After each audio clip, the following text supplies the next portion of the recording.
Magre-resign na po ba kayo sa trabaho? Pero iniipit ng amo ninyo ang resignation po ninyo hanggat wala pa raw ang kapalit ninyo. O kaya naman pinayagan nga po kayo mag-resign ng inyong amo. Pero hinuhold naman ang final pay ninyo. Pag-usapan po natin ito.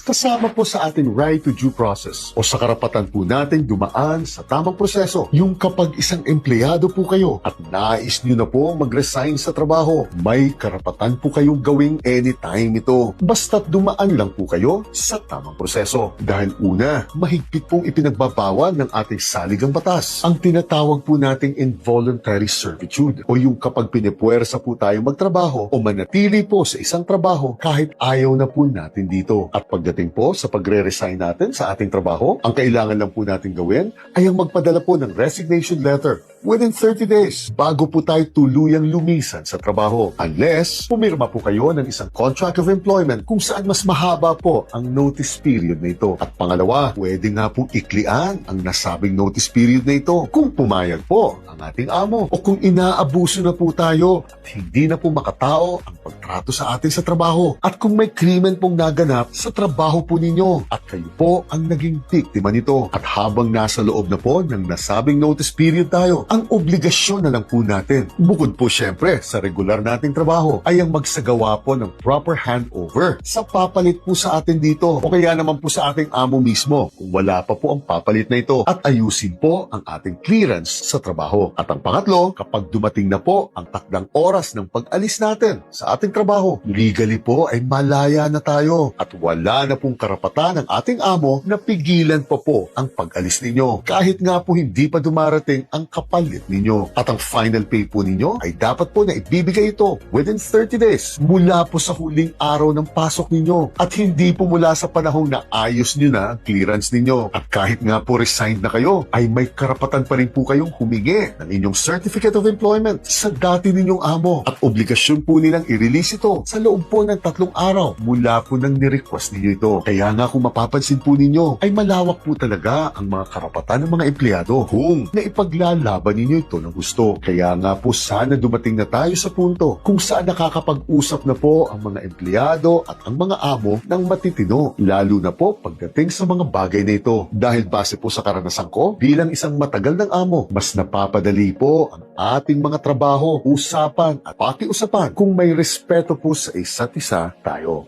Chinex!